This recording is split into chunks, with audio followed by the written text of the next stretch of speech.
Karibu katika mkasa wa jinsi nilivyokutana na mwanamke jini Kariakoo, Dar es Salaam, na hii ni sehemu ya 8. Katika sehemu ya 7 tulishia pale ambapo yule mshikaji alikuwa ameenda kazini kwa yule mwanamke ambao ni jini, na baada ya kumuaga pale kazini akampatia kiasi cha shilingi milioni 100. Sawa, alipompatia milioni 100, yule jamaa akawa anazijaji zile pesa kwamba pesa ni za kwangu au vipi, na baadaye akaweza kuondoka mpaka pale na akafika mpaka ATM akaenda kuweka zile pesa. Anasema akaweka milioni 50 na milioni 50 akawa mbaki nayo, sababu alikuwa ana hofu kuwa nazo keshi zote milioni 100 ile pesa, na aliweza kusita sana. Mara mwisho kabisa alimuuliza tena yule mwanamke kwamba hizi pesa vipi, umesema ni za kwangu? Baadaye akamwambia hizo pesa ni za kwako, unafanyia kitu ambacho unafanyaje unakitaka. Bwana anakuambia alivyotoka pale moja kwa moja akaenda zake Kariakoo, sababu pale aliaga pia anaenda Kariakoo kwenda kuangalia business zake pale zinaendelea vipi. Na kabla hajafika Kariakoo, mitaa karibia na Kariakoo, kwa sababu yeye pale ni mwenyeji sana na anajuana na wafanyabiashara zake wengi sana. Sasa mmoja ni rafiki yake, ndiye ambaye hata pale Kariakoo yeye ndo aliweza kumtafutia lile eneo, au aliweza kumtafutia ile frame ambayo yuko pale, na maana kwamba ni mwenyeji wake pale Kariakoo. Yule jamaa anasema akawa amekutana naye njiani karibia na pale Kariakoo, akawa amemuuliza, bwana ndugu yangu. Kwanza alivyomuona yeye ndo alianza kumuona, sababu alikuwa kwenye gari, na ile gari hata kama ikimpita yule jamaa asingeifahamu, sababu kumbuka ni gari ambayo huyu jamaa akapewa na yule mwanamke, sawa, nyingine kabisa, ni ya thamani ya tembelee. So hata kama akimpita pale asingemjua ni nani. So kwa hiyo akawa amesimamisha pale gari, baadaye kumuona yule mshikaji wake, sawa, mfanyabiashara mwenzake. Baada ya pale akaweza kusalimiana naye vizuri sana, akamwambia bwana vipi, kumbe ndio wewe hapo ulikuwa unapita na gari hata nisingekujua kabisa ndugu yangu. Umeona, akasema ndugu yangu, lakini nilikuwa nakutafuta sana, hata juzi nilifika pale dukani kwako nikaambiwa haupo. Wale vijana wako waliniambia, bwana siku hizi hivi unakaa wapi? Au mishe zako sasa unapiga wapi? Sababu mara nyingi sana sikuoni pale, afu na muda mrefu sana. Jamaa anasema nilishangaa sana yule rafiki yangu kuniambia kwamba ni muda mrefu mimi anione, na ukizingatia ni kweli niko busy.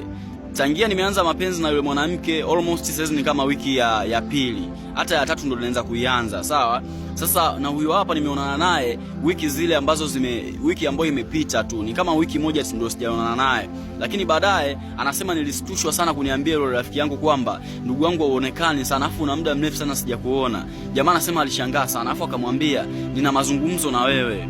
Sawa, nina mazungumzo na naomba kama ukipata muda naomba tukae tuzungumze.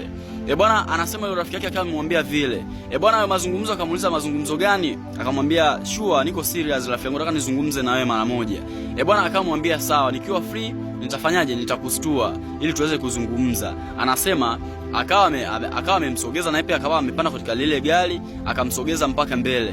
Baada ya pale akamwacha jamaa, akaelekea dukani kwake. Amefika pale kama kawaida, amekuta vijana wake dukani pamechangamka kweli, na vijana wake anasema mauzo ni mengi kweli, na washaagiza mzigo kiwandani kama ambavyo bosi wake alielekeza kwamba wao wanaweka order kutokana na wateja kuwa wengi sana, biashara imechangamka.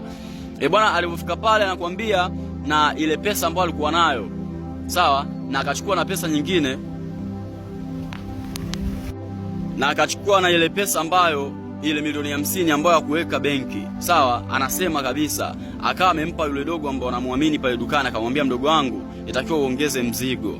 Yule dogo hata naye pia alishangaa sana, akamwambia sasa bosi, hii sehemu ni ndogo sana, kumbuka hii frame, yani mzigo ambao tunataka tuongeze lazima iwezekane. Akamwambia sasa kama ni vipi tuchukue tena frame sehemu nyingine. Anasema bana, kutokana na ile siku pia alikuwa na ile pesa milioni 50 na nyingine iko milioni 50 benki, sawa, wakaweza kuchukua frame nyingine pia, wakaweza kuhamishia na mali zingine sehemu nyingine. Anakuambia kwa maana hiyo ile siku nilihesabu kwamba nina frame 2 au labda nina maduka mawili Kariakoo, sababu ile siku pia tukatafuta ile frame tukalipa pale kodi, na baadaye nikamwachia yule dogo majukumu yote ya kuweka mali kupunguzia na zingine pia ziagiza. Nakwambia kwenye upande wa biashara yangu kiukweli ilichangamka sana, na hata yule dogo akashangaa sana, akasema vipi bosi? Sasa bosi hauwezi kumuuliza mara 2 mara 3, ni vile unapokea tu order kutoka kwa bosi.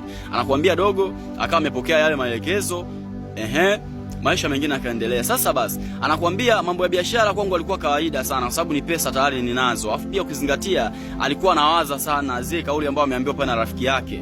Ameambiwa kwamba siku hizi hauonekani, sikuoni na muda mrefu sana sijakuona ndugu yangu, Yaani inaweza kapita hata miezi hatuonani. Jamaa anasema ilimshangaza sana, na baadaye akamwambia nina mazungumzo na wewe. Kwa hiyo alikuwa anafikiria ni mazungumzo gani ambayo labda anataka azungumze na mimi, na ukizingatia ni kwamba ni watu washikaji na yeye ndo alimkaribisha pale Kariakoo, lakini huwa anakuwa tuna mazungumzo ya kawaida ya masiara, wanacheka na vile, lakini anamwambia serious, nataka nizungumze na wewe, tutafute muda. Aisee, ile jambo anakuambia ilikuwa inanifikirisha sana. So akaweza kukaa pale kidogo pale dukani kwake Kariakoo, na baadaye akawa ameondoka kaelekea nyumbani kwake.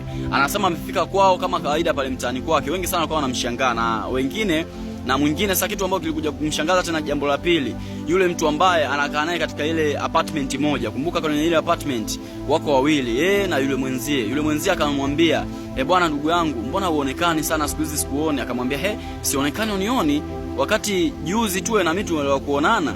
Anasema, hapana ndugu yangu, ni muda mrefu sana sijakuona, almost naweza nikahesabu hata kama ni mwezi sasa unakatika ndugu yangu. Hivi unalala hapa kweli? Jamaa anakuambia ilinistua sana ile kuniambia kwamba mimi mwezi anioni pale. Aliweza kushangaa sana. Ina maana inakuaje mwezi mzima na kila siku mimi nalala hapa? Baadaye akamwambia ndio ni mwezi takriban mimi sikuoni. Akasema, hapana ndugu yangu.